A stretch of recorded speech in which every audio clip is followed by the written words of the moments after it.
This program is co-sponsored by Pretty Homeopathic Clinic, Family Physician and Consultant, registration number 45508, Homeopathic Healing for Mind, Body and Soul, Holistic Approach, Healing from Roots, more than 10 years experience of homeopathic practice. Dr. Sangeeta Mishra, contact at building number 38/03, New France Cooperative Housing Society, CS, Rajay Complex Mahada, OP, Aktanagar, Kandivali W, Mumbai 400067, Mobile 9320763064. नमस्कार दोस्तों, आपका स्वागत है आज के कार्यक्रम आध्यात्मिक भारत में। जैसा कि आपको पता है, यह कार्यक्रम पिछले कई दिनों से निरंतर चलाया जा रहा है। हमारा लक्ष्य है, हमारा उद्देश्य है कि आपको सनातन के विषय में, अध्यात्म के विषय में संपूर्ण जानकारी दी जाए। वास्तव में सनातन और अध्यात्म एक ऐसा विषय है जिसमें कई शंकाएं लोगों के दिमाग में निरंतर ग्रसित किए रहती हैं, जिसके कारण लोग व्यवहारिक जीवन में सनातन को सही तरीके से अपना नहीं पाते हैं। उन शंकाओं के निवारण के लिए केसीएन हेडलाइन ने यह कार्यक्रम प्रारंभ किया है और हम आपकी सेवा में निरंतर प्रयासरत हैं। हमारा लक्ष्य है कि आपकी धार्मिक सभी शंकाओं को हम दूर कर सकें। तो इसके लिए आज हमारे स्टूडियो में है वरिष्ठ आध्यात्मिक वक्ता आदरणीय अर्जुन धर द्विवेदी जी, जो प्रयागराज से हैं। मैं सर्वप्रथम उनका स्वागत करूंगा। नमस्कार द्विवेदी जी। नमस्कार। और मैं चाहूंगा कि आज जो हमारा विषय था, पुरुषार्थ के 4 भागों में हमने 3 भाग पर पूरी तरह से चर्चा किया था और विगत दिवस हमने मोक्ष के सामाजिक जीवन पर चर्चा की थी।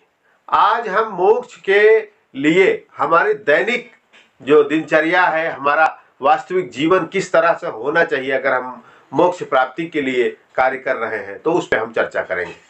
तो मैं चाहूंगा कि एक मोक्ष प्राप्ति के मार्ग पे जाने वाले व्यक्ति का सामाजिक जीवन में अगर उसका दायित्व निर्वहन हो चुका है, तो उसके बाद उसका जीवन कैसा होना चाहिए, इस पे कुछ मार्गदर्शन करें।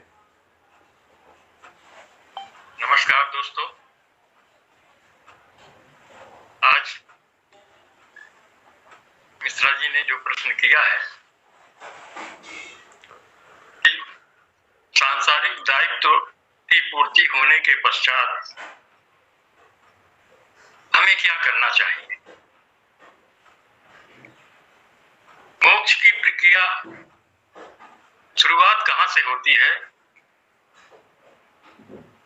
जब हम अपनी सांसारिक इच्छाओं से, कामनाओं से, अपने दायित्वों से मुक्त हो जाते हैं, फिर हमें अध्यात्म की ओर अपनी वृत्तियों को बदल देना चाहिए। जो वृत्तियां हमारी, जो प्रवृत्तियां, जो हमारा मन, जो हमारे विचार अभी तक संसार की ओर लगे हुए थे, उसी वृत्ति को हमें ईश्वर की ओर मोड़ना होगा।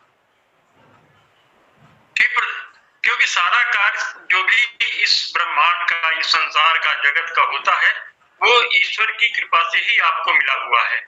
इसमें दायित्व पालन करने के लिए तो कम ज्यादा हमने जैसे आपसे कहा कि अर्थ, धर्म, काम अपनी अपनी सामर्थ्य के अनुसार प्रत्येक व्यक्ति कर लेता है। लेकिन अध्यात्म एक ऐसा विषय है, जब सांसारिक भौतिकता से अध्यात्म की ओर मुड़ते हैं तो वहां किसी प्रकार के धन की आवश्यकता नहीं होती। धन वहां गौण हो जाएगा। धन का कोई महत्व नहीं है। धन का महत्व उतना ही है कि जिसे केवल भोजन की व्यवस्था, 2 वस्त्र की व्यवस्था अगर है आपके पास, तो फिर उससे और कोई आवश्यकता नहीं होती। तो स्थूल से ये संसार हमारा स्थूल है, शरीर हमारा स्थूल है, लेकिन इस संसार के पीछे एक सूक्ष्म जगत है। इस शरीर के पीछे एक सूक्ष्म सत्ता है, जिसे संसार चल रहा है, सूर्य चल रहा है, चंद्रमा चल रहे हैं, तारे चल रहे हैं, हवा चल रही है, अग्नि अपना कार्य कर रही है। जैसे ये सारे तत्व अपना अपना कार्य निर्धारित कर रहे हैं, वैसे ही मानव जीवन का ये स्थूल शरीर, लेकिन इसके भीतर एक ऐसी सत्ता जो हमारे शरीर के द्वारा सारे अंगों को क्रियान्वित करती है, उसको काम करने की सामर्थ्य देती है। तो सबसे पहले तो हमें अध्यात्म की ओर चलने के लिए 3 चीज की आवश्यकता होती है। पहला तो हमको ज्ञान होना चाहिए, क्योंकि बिना ज्ञान के हम एक पग भी आगे नहीं चल सकते हैं। चाहे वो संसार का ज्ञान हो, सांसारिक ज्ञान भी अगर आप पढ़ेंगे लिखेंगे, सांसारिक ज्ञान नहीं प्राप्त करेंगे तो संसार में भी अपने दायित्व का निर्वहन नहीं कर पाएंगे। ठीक इसी तरह जब तक हमें अध्यात्म के बारे में कुछ जानकारी नहीं होगी, कोई ज्ञान नहीं होगा, तब हम अध्यात्म की ओर बढ़ेंगे कैसे, चलेंगे कैसे? तो सर्वप्रथम आता है कि ज्ञान। यदि और ज्ञान पाने का साधन क्या है? तो फिर हमारे सनातन में बहुत विशाल, बहुत ही व्यापक, इतने धर्म ग्रंथ, इतने ज्ञानी पुरुषों, महात्माओं, ऋषियों, मुनियों, महापुरुषों, भगवान के जिसको हम अवतार मानते हैं, अवतारों के जीवन चरित्र, हमारे जो संत हुए हैं उनके जीवन चरित्र, इनके बारे में हमें जानना होगा, उनके बारे में ज्ञान प्राप्त करना होगा। वेद समस्त ज्ञानों के मूल हैं। यदि आपके पास उपलब्ध हो, आजकल बाजार में सब कुछ उपलब्ध है, वेद से लेके उपनिषद से लेके शास्त्र से लेकर के जितनी भी महापुरुष उनकी जीवनचर्या से लेकर के सारे ग्रंथ हमें उपलब्ध है, मिलने हैं। तो हमें ज्ञान इन माध्यम के स्रोतों से, उपनिषद से, वेद से, शास्त्र से, जो निगम और आगम, जो हमारे महापुरुषों ने, जैसे स्वामी विवेकानंद जी हुए, परमहंस शिवानंद जी हुए, लाहिड़ी महाशय हुए, और या नरसिंह मेहता हुए, तुलसीदास जी हुए, इतने साहित्य हैं। किसी एक साहित्य का पूर्ण अध्ययन आपको ज्ञान प्राप्त करा देगा। जैसे तुलसीदास जी के रामचरितमानस ही एक ले लिया, आज सबसे पॉपुलर, हर घर में जरूर एक छोटा सा गुटका ही मिलेगा, लेकिन रामचरितमानस का एक प्रति जरूर सबके घर में लगभग मिल जाती है। तो उसमें जैसे तुलसीदास जी कहते हैं कि नाना पुराण निगमागम सम्मत यत्, सारे निगमागम पुराण सबका ये सार तत्व है रामचरितमानस। अगर रामचरितमानस का ही पूर्ण सही ढंग से अध्ययन किया जाए तो हमें ईश्वर और आध्यात्मिकता का ज्ञान संभव है। और जब ज्ञान हो जाए, ईश्वर पर विश्वास हो जाए पूर्णता कि नहीं, ये हमारा शरीर ही सब कुछ नहीं है, इस शरीर के बाद भी हमारा जीवन रहेगा, आत्मा हमारी अजर अमर अविनाशी तत्व है, ये पूर्णतः आपको विश्वास हो जाए, ये ज्ञान का मूल उद्देश्य है। तब फिर हमको उस अपने ब्रह्मांड में, तो हम ईश्वर को कहां खोजेंगे? जब हमारे साथ हमारे वेद स्वयं कह रहे हैं, हमारे ऋषि स्वयं कह रहे हैं कि वो ईश्वर आपके भीतर ही विद्यमान है, व्याप्त है वो आपके शरीर में, उसके बिना आप जीवन की कल्पना आप नहीं कर सकते हैं। तो फिर हमें कहीं दूर जाने की आवश्यकता ही नहीं होगी, हम अपने भीतर ही उस परम सत्ता को आत्मा के रूप में प्राप्त करके हम अध्यात्म की ओर, अपने मोक्ष की ओर चल सकते हैं। यात्रा हमारी प्रारंभ होगी। जैसे 1000 मील की यात्रा हो, चलने के लिए एक कदम तो बढ़ाना ही पड़ेगा ना, जब तक एक कदम बढ़ाए नहीं तो यात्रा प्रारंभ कैसे होगी? तो ज्ञान हमारी यात्रा का, आध्यात्मिक यात्रा का प्रारंभ ज्ञान है, मोक्ष की यात्रा का प्रारंभ ज्ञान है। ज्ञान हो जाए फिर उसके लिए साधन, साधन की साधना, फिर साधना में आते हैं हम, और साधना के द्वारा हम अपने अंतर जगत में पहुंचने के लिए जो रुकावट, मूल रुकावट हमारे सामने आती है, वो है हमारा मन। मन एवं मनुष्याणाम बंधनयो मोक्ष कारणम। हमारे शास्त्र कहते हैं कि मन ही सबसे बड़ा बाधक है, मोक्ष में भी और बंधन का कारण भी वही है। मन के कारण ही हम बंधन में अपने आप को महसूस करते हैं, और मन से ही हमें मोक्ष भी प्राप्त हो सकता है। दोनों का साधन मन है। वाह। तो हम पहले मन को अपने जाने की, मन वास्तव में है क्या, मन की गति क्या है, मन कैसे काम करता है। मन तो सबके पास है, जितने जीव हैं धरती पर सबके पास मन है। पशुओं के पास, पक्षियों के पास, जितने जीव हैं सबके पास मन है, अपने अपने मन के अनुसार, अपनी वृत्ति के अनुसार कार्य करते हैं। लेकिन मनुष्य को जो परमात्मा ने दो विशेष शक्तियां परमात्मा ने मनुष्य को दी हैं, वो जैसे हमने कहा था कि एक विचार शक्ति है और एक इच्छा शक्ति है। इच्छा शक्ति पशुओं में है लेकिन विचार शक्ति पशुओं में नहीं है। वो केवल मनुष्य, पूरे ब्रह्मांड में केवल मनुष्य के पास वो विचार शक्ति दी गई है। यहाँ तक कि देवलोक तक भी अगर हम कल्पना करें तो देवों के पास भी विचार करने कुछ नहीं है, वो केवल भोग है उनके पास। अपने सत्कर्मों का अच्छा भोग करते हैं, स्वर्ग में रहकर भोग करेंगे, और जब भोग का समय समाप्त हो जाएगा फिर वो मोक्ष उनको भी नहीं, देवता भी मोक्ष नहीं प्राप्त कर पाते हैं। मोक्ष प्राप्त करने का साधन केवल हमारा यही साधन धाम मोक्ष कर द्वारा पाई न जेहि परलोक सुधारा। गोस्वामी बाबा कहते हैं कि ये शरीर ही साधन धाम है, इसी से ही साधना हो सकती है। शरीर के द्वारा शरीर साधन है और इसी के द्वारा साधना हो सकती है। सीधे सीधे तुलसी बाबा कहते हैं कि नर तन पाई विषय मन देहि पलट सुधा तेसठ बिसलेहि कबहु की कर करुणा नर देहि देत ईस बिन हेतु सनेहि यह तन कर फल विषय न भाई स्वर्गहु स्वल्प अंत दुखदाई। वाह। तुलसी बाबा के कभी कृपा करके जीव के ऊपर 84 लाख योनि भ्रमण करते करते जीव जब त्रस्त हो जाता है तब वो भगवान कृपा करके कबहु की कर करुणा नर देहि देत ईस बिनु हेतु सनेहि। इसमें भगवान का कोई अपना हेतु नहीं है, उसका कोई अपना लाभ नहीं है, लेकिन वो जीवों पर दया करके मनुष्य का शरीर प्रदान करता है। तो मनुष्य का तन शरीर प्राप्त करने के बाद हमारा क्या कर्तव्य है? तो तुलसी बाबा कहते हैं कि नर तन पाए विषय मन देहि, मन को सदा विषय में ही मत लगाए रखो।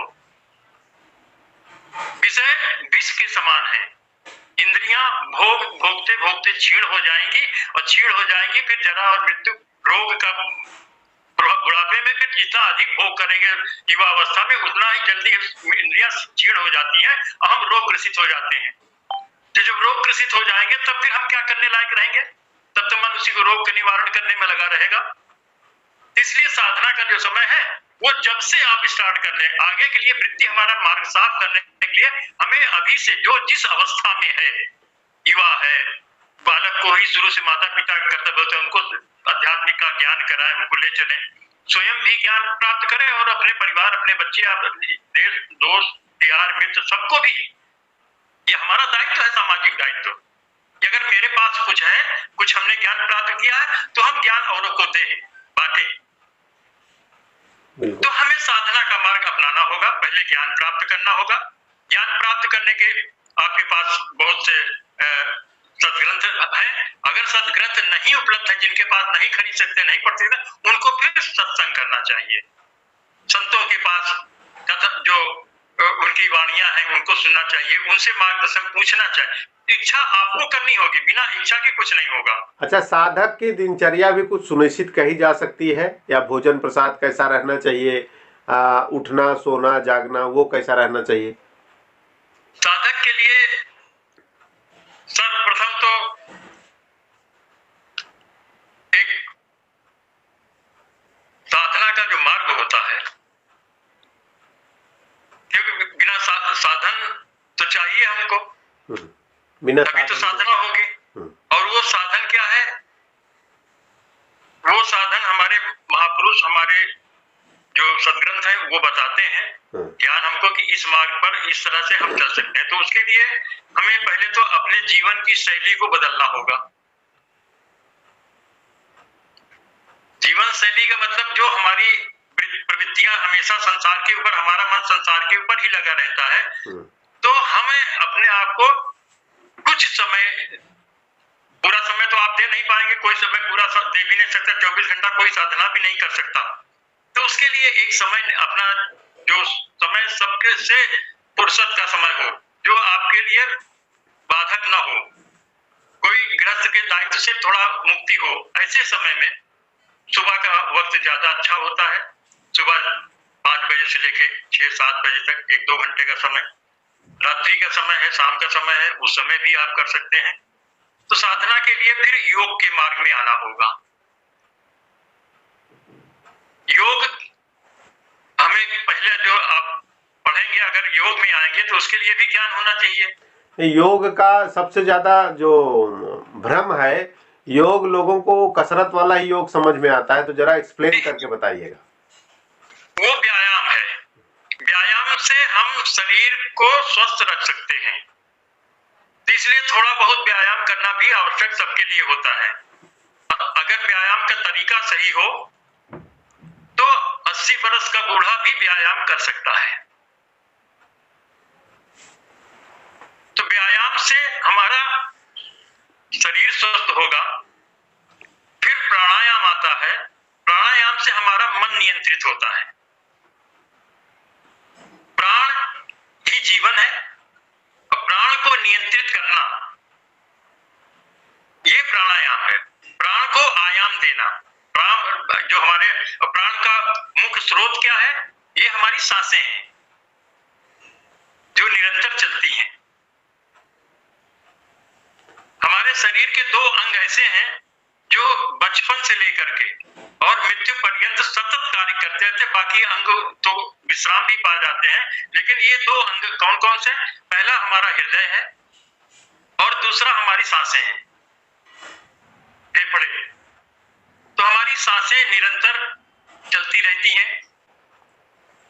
शरीर में जैसे कहा कि साधन, ये साधना करने के लिए शरीर ही हमारा साधन है। तो हमें अपने शरीर के बाह्य अंग को तो हम जानते हैं, लेकिन कुछ अंतः जो हमारे अंग कार्य करते हैं उनके विषय में बहुत कम लोगों को पता होता है।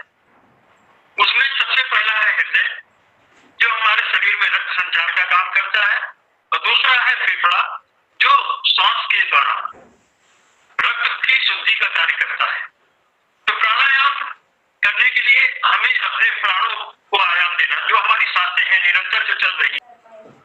तो हम अपने मन को नियंत्रण करने के लिए सबसे पहले प्राणों पर नियंत्रण करना आवश्यक है। जैसे तो इस तरह से जब हम प्राणों पर नियंत्रण करते हैं, प्राण की गति पर नियंत्रण करते हैं, तो मन हमारा फिर प्राणों के ऊपर जब लग जाएगा तो हमारा आगे की प्रक्रिया जो ध्यान की होती है, वो ध्यान की प्रक्रिया हमारी सुगम हो जाएगी, सरल हो जाएगी। तो साधना के लिए बैठना और बैठ करके पहले प्राणों पर नियंत्रण करना। प्राणों के नियंत्रण से हमारा मन नियंत्रित होगा, और मन नियंत्रित होगा तब हमें अपने आत्मचिंतन की ओर, जो हमारी वृत्ति संसार की ओर है, हमारी आत्मचिंतन, हमारी आत्म जो वृत्ति होगी वो हमारे अंतर जगत में प्रवेश करेगी। तो अंतर जगत में प्रवेश करने के लिए फिर इसकी आवश्यक है। मन होगा तो इच्छाएं स्थिर हो जाएंगी। इच्छाएं स्थिर होगी तो विचार भी नियंत्रित, विचार शून्य होंगे। तो हम ध्यान की प्रक्रिया कहते हैं। उस ध्यान में हम अपने स्वरूप में, आत्म स्वरूप में, शरीर के स्वरूप नहीं, जो हमारे स्वरूप है, उस स्वरूप में हम अवस्थित हो जाते हैं। फिर उसमें हम साधना जितनी हमारी गहरी होती जाएगी, उतना ही हम साधना के मार्ग पर आगे बढ़ते चले जाएंगे। बहुत ही सुंदर चर्चा हुई, और हम फिर कल मिलेंगे आपको अगले अंक के साथ और अगले विषय के साथ। हमें आज्ञा दें। नमस्कार। This program is co-sponsored by Sunmoon Pharmaceuticals Private Limited. It is involved in the manufacturing of productive pharmaceutical materials, drug intermediates, and 65 Tarapur MIDC 401506.